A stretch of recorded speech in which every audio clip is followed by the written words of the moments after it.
Halo, selamat malam, selamat berjumpa dengan S3 Nganggur. Ya, baiklah, kali ini kita akan belajar lagi tentang agama. Dan agama katanya wajib dipelajari tentang kehidupan ini, yaitu tentang berita bohong, tentang hoax, bagaimana menyikapinya, bagaimana supaya terhindar dari hoax. Kemudian manfaatnya tabayun itu apa? Manfaatnya untuk klarifikasi itu apa? Nanti kita akan tahu. Jadi simak terus ya. Saya akan membuat sebuah kasus yang sangat sederhana supaya kita mengerti. Ini adalah sebuah kasus nyata, ilustrasi. Supaya kita bisa tahu apa manfaat dari tabayun. Nah, pertama yaitu kasus kehilangan kompresor menjadi kehilangan laptop. Ceritanya di suatu kampung itu banyak orang gaduh menceritakan, ada yang kehilangan laptop. Si A ngomong demikian sampai berapa orang banyak kehilangan laptop. Kemudian saya dengar, apa betul ini kehilangan laptop? Nah, jadi supaya terhindar dari berita bohong, kita harus pertama yaitu membuka kemungkinan pendapat kedua, data kedua. Tidak percaya, ya memang itu yang diajarkan oleh agama, yaitu klarifikasi, tabayun. Cara klarifikasinya bagaimana?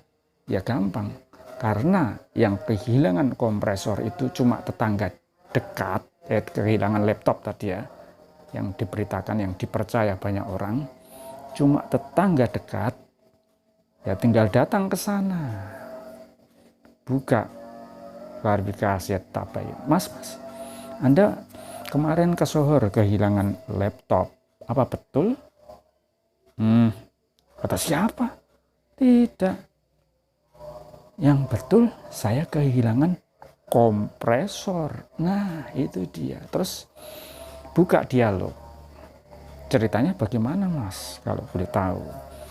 Ceritanya kemarin itu ada karyawan saya yang mencurinya. Udah ketemu karyawan saya yang iri sama saya. Entah kenapa. Oh, begitu. Lalu apa manfaatnya? Nah, ini yang banyak orang tidak terpikir. Manfaatnya banyak. Yang pertama, Anda menjaga lingkungan itu supaya tetap tenang. Bayangin kalau kehilangan laptop. Nanti orang yang punya laptop, di sini banyak maling laptop katanya. Terus akhirnya menjadi gaduh.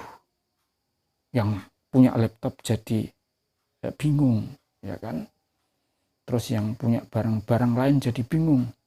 Terkenal kampung ini dengan banyak pencurinya. Padahal kasusnya tidak demikian. Coba, kasusnya tadi ternyata karyawan. Jadi sangat personal gitu. Yaitu hubungan antara karyawan dan bos. Yang karyawannya itu iri sama bosnya. Jadi dia bukan pencuri sebenarnya. Cuma karena iri kemudian diambil kompresornya. Bukan laptop. Nah, jadi apa manfaatnya? Ya banyak, salah satunya yaitu menghindarkan dari berita bohong atau fitnah. Dan kemudian yang lain jadi lega, tenang, tentram. Dan itu pahala bagi Anda kalau misalkan bisa meluruskan. Enggak, dia cuma kehilangan laptop, kompresor. Itu. Kasus yang kedua, yaitu kasus ikan. Ada seorang berjualan iklan.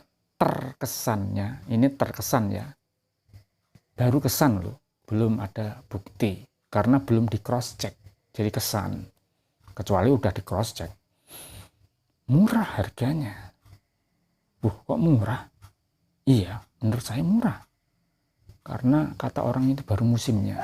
Terus kemudian ada orang yang katanya pusing-pusing, mencret-mencret, dihubungkan sama itu. Nah, terus bagaimana ini kita memahami atau mensikapi berita yang baru dari satu mulut atau one's opinion. Kita perlu mencari klarifikasi juga atau second opinion dari siapa? Dari pedagang ikan yang lain. Begitu. Gampang, karena saya langganan ikan, saya punya langganan A, B, C. Saya lakukan perbandingan saja. Bukan dari yang tadi, yang pertama jualan ikan murah tadi yang kesannya murah. Saya coba telisik yang second opinion di pendapat si ikan si B, nah, pedagang si B, langganan saya. Bukan yang tadi loh ya, yang baru. Yang si B, mas, berapa harga ikan tongkol sekarang? Oh, harga ikan tongkol sekarang yaitu 30 berapa tadi? 30.000. Kalau beli 2 kilo. Kalau beli 2 kilo itu 30.000. Kalau beli 1 kilo itu 16.000. Artinya Anda sudah mendapatkan info data berikutnya kan. Buka kemungkinan, selalu saya ajarkan buka kemungkinan baru. Jangan cuma satu itu. Kan di dalam studi itu seperti itu. Anda punya hipotesa atau dugaan, ikan ini berbahaya. Ikan ini harganya agak normal. Dugaan. Kemudian lakukan studi literasi. Baca buku A, buku B, buku C. Kan seperti itu. Itu namanya menelisik sebuah karya ilmiah. Jadi kalau Anda sebuah dugaan, maka Anda pergi ke perpustakaan, kemudian Anda baca beberapa pendapat dari beberapa literasi atau buku. Kumpulkan dan analisa. Ini juga sama. Ada pedagang A, saya bandingkan dengan pedagang B. Coba kita kembali ke kasus ikan. Pendapat pedagang B, ya informasinya memang harga ikannya 16.000 ecer 1 kilo. Terus saya tidak berhenti di situ. Saya studi lagi. Berapa isi 1 kilo itu, Mas? 4. Oh, 4. Ya. Kemudian saya tiba lagi. Kemudian saya berpikir analitis lagi. Kan pakai matematika. Kalau 4, kemudian yang dijual orang kemarin berapa? Ternyata satu plastik itu isinya 2. Berarti kan setengah kilo. Berarti kalau setengah ya 16.000 dibagi 2, 8.000. Dari pedagang yang terindikasi, bukan terindikasi, kita terduga ya, baru dugaan, baru terdakwa, nah, belum tersangka, baru diduga. Oh, berarti kalau 2 berarti benar 8.000. 8.000 itu sudah untung. Lah dia jualnya 10.000, 12.000 pertama. Berarti untungnya bisa, kalau dijual 10.000 bisa 3.000. Kalau 12.000 bisa 5.000 untungnya. Dari segi harga fix normal. Ada pendapat kedua kan tadi, normal. Nah, dari segi harga normal, kemudian dari segi yang lain kita dapat menganalisa matanya. Pertama kan yang memang harus dicurigai ya harga. Kalau harga terlalu murah, kalau memang kenyataannya itu mengada-ngada yang lain itu tinggi, dia murah sendiri, nah itu perlu dicurigai. Nah ini ternyata harganya enggak, ternyata memang musimnya.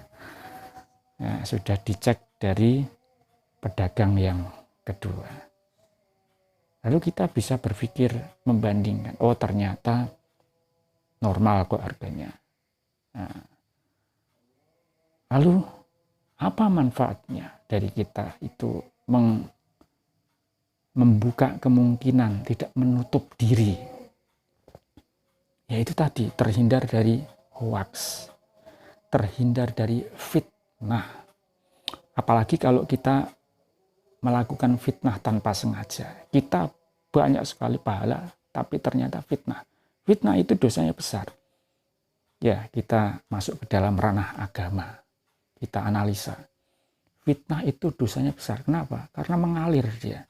mengalir dari satu orang ke orang lain, ke orang lain, ke orang lain lagi. Dan itu panjang. Nanti kalau sampai satu kampung, Anda sponsornya, Anda terkena dosa jariah. Begitu. Dosa jariah tahu kan? Yaitu dosa yang mengalir terus. Dan kalau Anda tidak mohon ampun sama orang yang bersangkutan. Yang kedua, mematikan mata pencaharian orang. Kalau orang itu punya keluarga, seenggak-enggaknya punya istri, baru kepada tahap mencari pelanggan, baru belajar untuk jualan, baru belajar untuk berdikari secara ekonomi, kemudian Anda cut. Bagaimana? Bagaimana coba? Anda berpikir sendiri kan? Baru untuk belajar menata kehidupan ekonominya. Bukan malah Anda bantu. Jadi ada dua. Yang pertama dosa jariah, yang kedua mematikan rezeki orang lain. Dua-duanya digabung, yaitu sama dengan dosa besar. Nah, kita tidak terasa, kelihatannya banyak amalnya, tapi dari satu titik ini saja kita bisa menghapuskan banyak pahala dari kita. Jadi seperti itu. Manfaatnya banyak. Manfaatnya apa? Manfaatnya itu tadi, kalau kita mau membuka diri, jangan marah. Kemudian sedikit-sedikit tidak mau konfirmasi, tidak mau klarifikasi. Ya itu. Tapi saya maklum, apalagi di era pemilihan umum ini, kalau terkena hoax, bahaya. Karena kita sadari memang pendidikan di Indonesia itu masih rendah. Bagaimana tidak, hampir 50% itu didominasi oleh lulusan SD, SMP, dan juga SD nggak lulus. Itu kalau di total bisa 60%. Selebihnya lulusan SMA dan perguruan tinggi cuma 10%. Kenapa demikian? Karena memang yang mohon maaf, yang lulusan rendah ini tidak terbiasa untuk berpikir panjang, menganalisa sebuah masalah, dan mengumpulkan data-data yang ada. Karena tidak ada studi ilmiah. Yang ada studi ilmiah itu di tingkat SMA. Jadi ada dugaan, tadi dugaannya ikan, ya ikan yang apalah yang negatif seperti itu baru dugaan. Tetapi orang malas melanjutkan ke tingkat pengumpulan data A, B, C, data one's opinion, second opinion, third opinion, literasi buku pertama, literasi buku kedua, literasi buku ketiga, kita kumpulkan, kita analisa. Itu kan butuh efforts atau pemikiran yang agak panjang, melelahkan, malas orang sampai ke tingkat itu. Kemudian barulah kita bisa menyimpulkan, oh ini dugaannya tidak tepat. Kan seperti itu. Banyak manfaatnya. Kita mengamalkan agama, iya. Kita terhindar dari dosa, iya. Itu agama semua isinya sebenarnya. Kalau dari satu pembahasan ini. Ada kasus yang ketiga. Nah ini kasusnya lebih lucu lagi. Karena sumbernya cuma ada di sebelahnya gitu. Jadi saya pernah pergi ke pasar, kemudian saya tanya ke orang, Bu, ini berapa harga dari tanah di sini? Nah, wah, kejang sini mahal sekali, Mas. Orang 1 meter aja sampai ratusan juta. Hah? 1 meter ratusan juta, Bu? Yang benar saja, saya kan gitu. Iya. 1 meter ratusan juta. Salah dengar kali, Bu. Wah, masih senengannya ora percayanan. Nah, itu kata-kata yang bisa keluar dari orang yang gampang terkena fitnah, nggak pernah tabayun. Nah, kalau mau tabayun ya dekat saja. Saya tanya, sumbernya siapa, Bu? Itu di sebelah itu cuma orangnya. Ya gampang aja tanya di sebelahnya. Nah, cuma tetangga dekat, bukan tetangga dekat itu, tetangga jualan, langsung ya silakan tanya Bu. Bu sekian Bu, apa betul harganya? Ya tahu Bu, kemarin benarnya 1 miliar 1 miliar 100 juta. Wah, emang sopo ya kurang lah kan. Enggak seperti itu kan, ternyata harganya bukan 100 juta. 100 juta itu ukurannya 10 meter dan itu panjang ke belakang. Sampai mungkin 40 meter berapa. Itu Bu. Ya, kalau Anda langsung percaya, terus diancam, wah kira percoyonan. Misalnya dapat berita itu kan 100 juta. Terus saya langsung, masa Bu? Aku kira percoyonan. Terus langsung, ya Bu, aku percaya, ya. Terus pulang. Terus Anda menyebarkan berita itu kemana-mana. Ya kalau harga tanah sih nggak ada efeknya, nggak ada ruginya.